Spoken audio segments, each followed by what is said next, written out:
Good afternoon, everyone, again. Let me just introduce a little bit about myself. The International Conference on the Unity of the Sciences, ICUS, was started in 1972. And for 16 years, from 1984 until 2000, I was the director of that conference.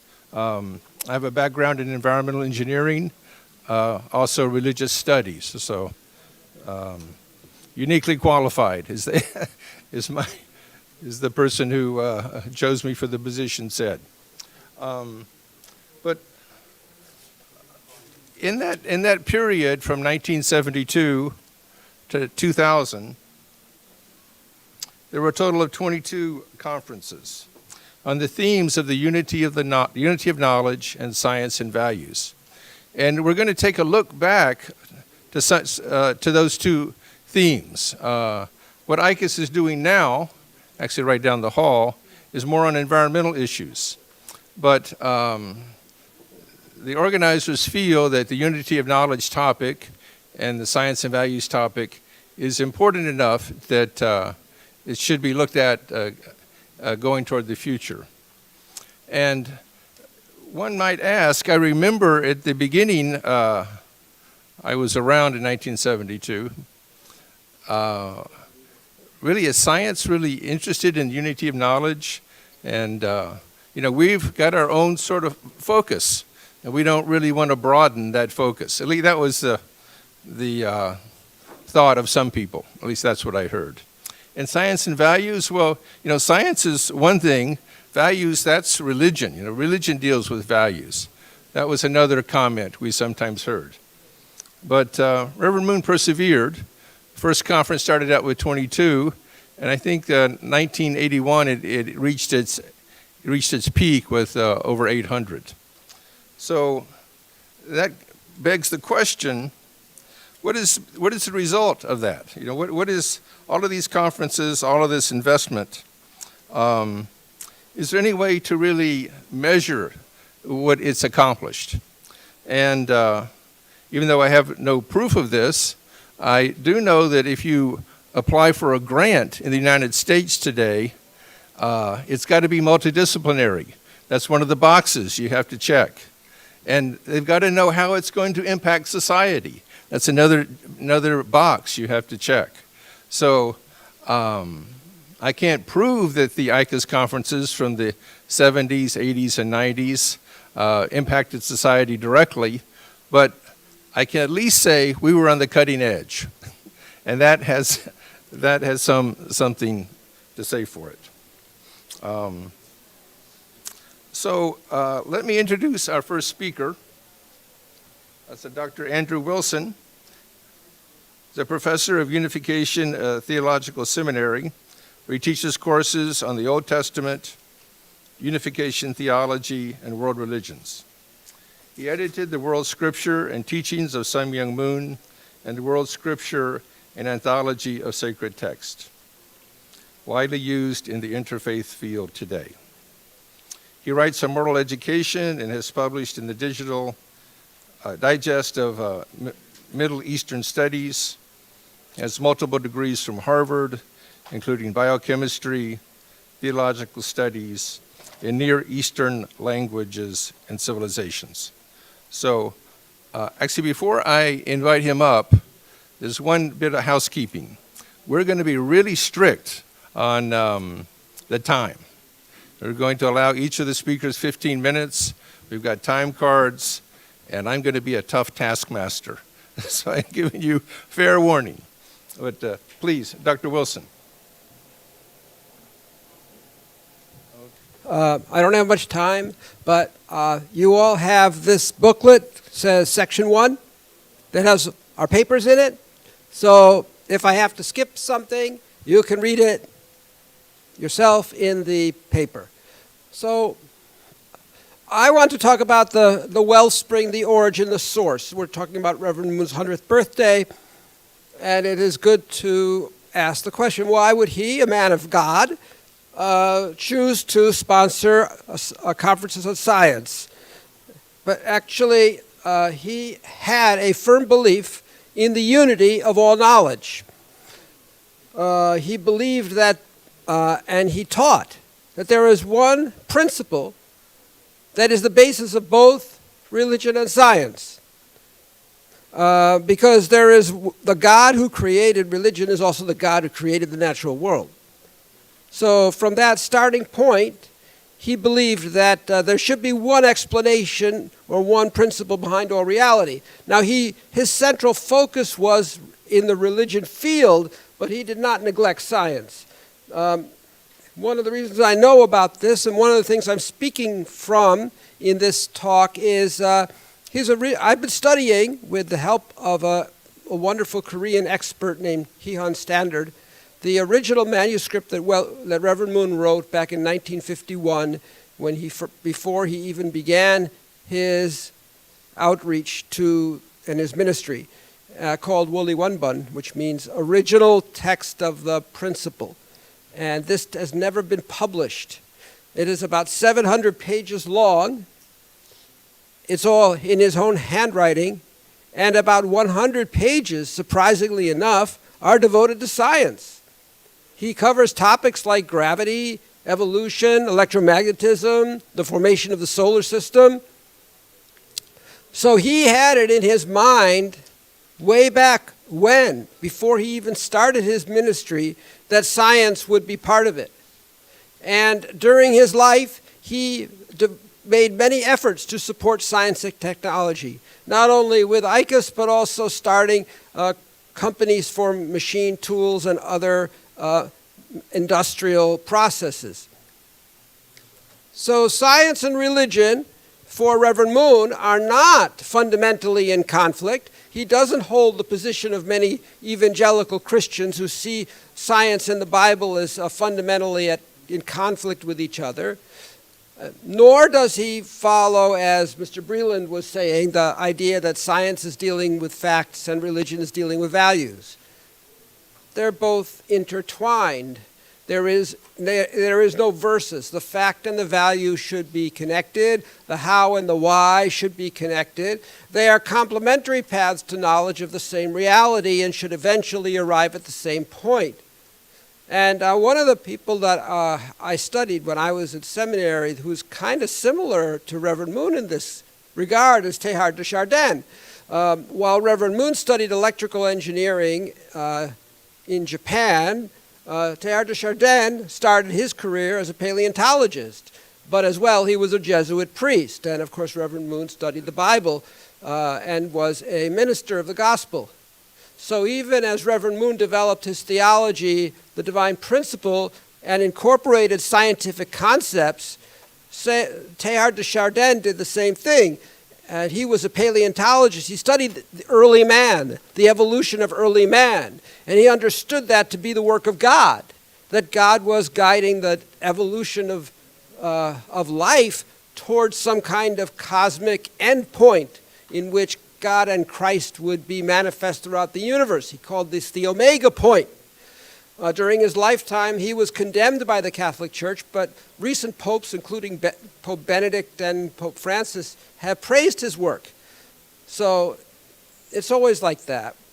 A prophet is never appreciated while he's alive, but after he's dead, people say, oh, he must have been on to something. So I see a lot of similarities.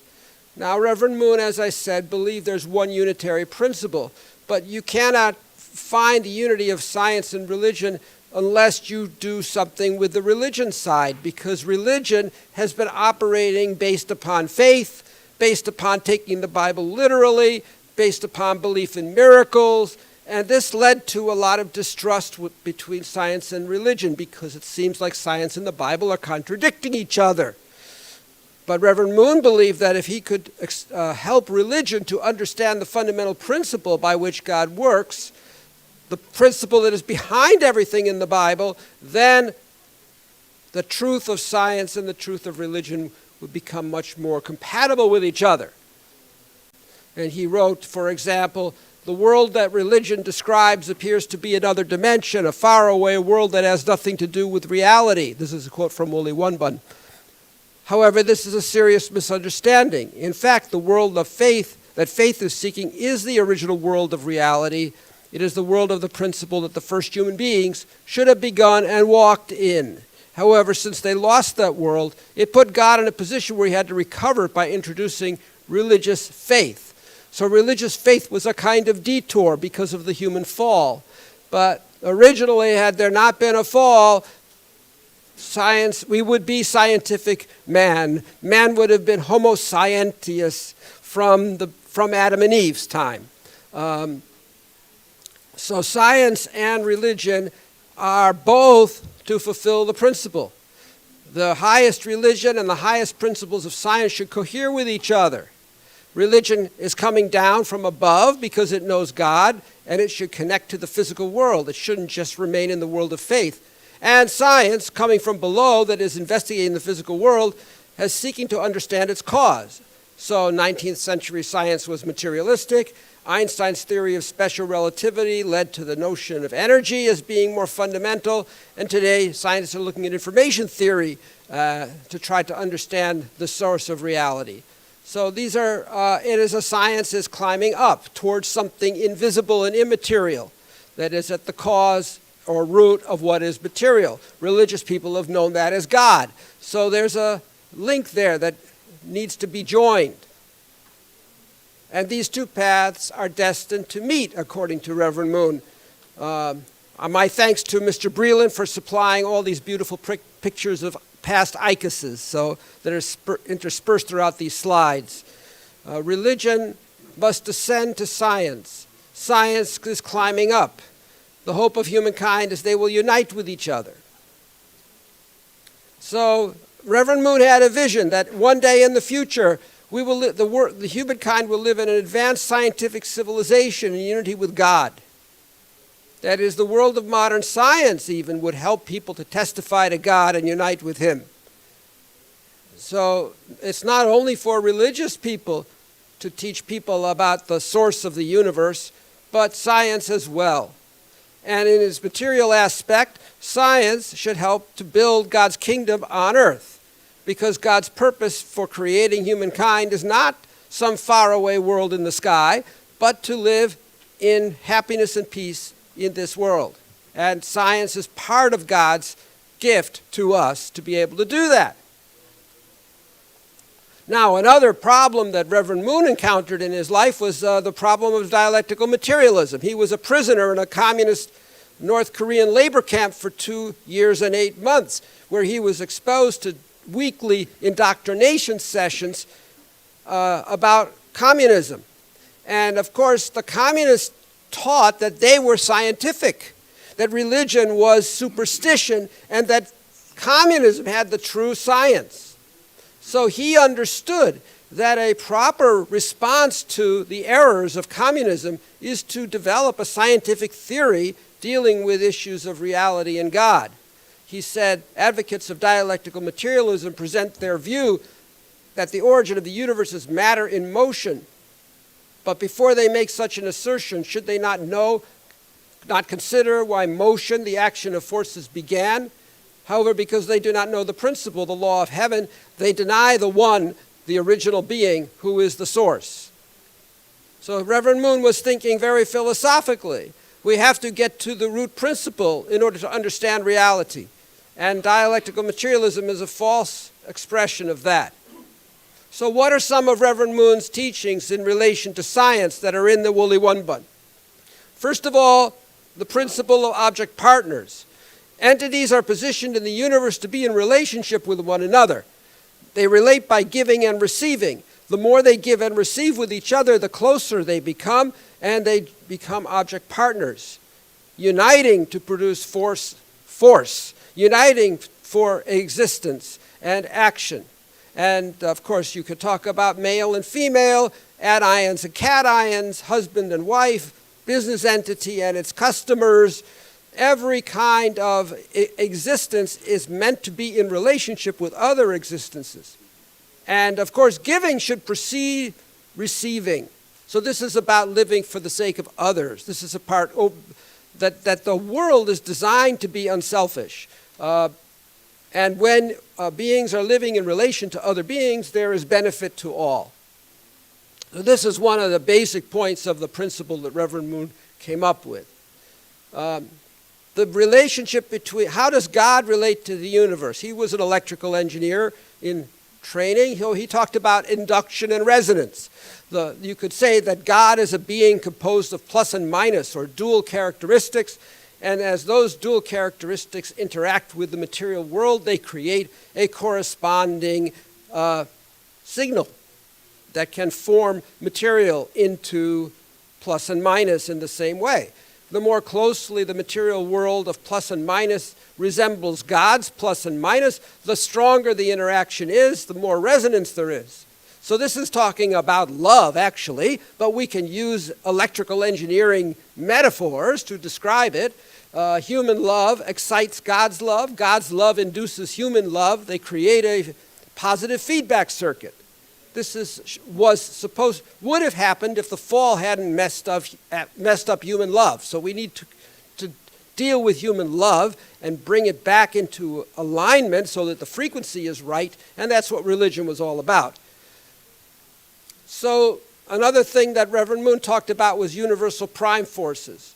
And those universal prime forces are active everywhere in the universe at different levels, and they always involve giving and receiving, always in balance. So on the level of astronomy, you have gravity and centrifugal force. At the level of electromagnetism, you have plus and minus in circuits. In life, you have inhaling and exhaling, blood circulating through arteries and veins, and so on. And in the spiritual life, we have the force of the conscience relating to the actions of the body. So this principle operates in every level. And science can investigate this principle, and religion and ethics should practice this principle. And God even operates by this principle. So within God, there are forces that are generated by giving and receiving. Maybe some of you who are Christians can know about the procession within the Trinity, so you can understand it in that way too. There's another principle that Reverend Moon talks about, which is the principle of growth. All things pass through a growing period. Nothing is created perfect. Everything comes through stages, formation to growth to completion. And this growth is a path of truth. It's a path by which beings manifest their complete self. So this has to do with an individual life form growing from a seed to a sapling to a fruit-bearing tree, but it can also be the growth and development of the planet Earth and the growth and the development of species or evolution. Not evolution in one generation, but evolution over hundreds or a million generations, or growth of the cosmos as a whole. Everything is passing through a growing period, but note that that growing period has a purpose. It has an end. It has a goal. It is not mindless. It is not random. It has a goal that was already implicit in the seed. That's the principle of growth. So, skipping these paths, these slides that are quotes. So Darwin described a process of growth that lower animals evolved into higher animals, and Reverend Moon affirmed that that's true. But the difference is that Reverend Moon would say there's an end point, and that end point is human beings who are united with God and who establish an ideal world. So the unfolding process that started with the Big Bang ends with human beings who can fully become conscious of God and manifest God. This is exactly similar to Teilhard de Chardin's concept of the omega point. So we're not saying that evolution is wrong. We're just saying that there's an element of purpose that's missing in materialistic evolution. Darwin began with species. He saw evolution in terms of the origin of species. But Reverend Moon began to look at evolution from the purpose of creation, where you could say that extinct creatures are actually earlier stages on the path to forming the life forms that exist today that can relate to human beings. So, birds are basically growth stage. Dinosaurs are the growth stage of birds. Not looking at the species, but looking at the whole. That's the kind of idea he has about evolution. I think I have to bring my lecture to a close now, but all I want to affirm is that there is a great deal of commonality between science as it is investigated by scientists and the points that Reverend Moon came up with through the principle that God revealed to him. There's no conflict. It's just that the principle provides a bigger framework in which we can understand physical processes in the natural world like science to take place, because God is the greatest scientist. Thank you very much.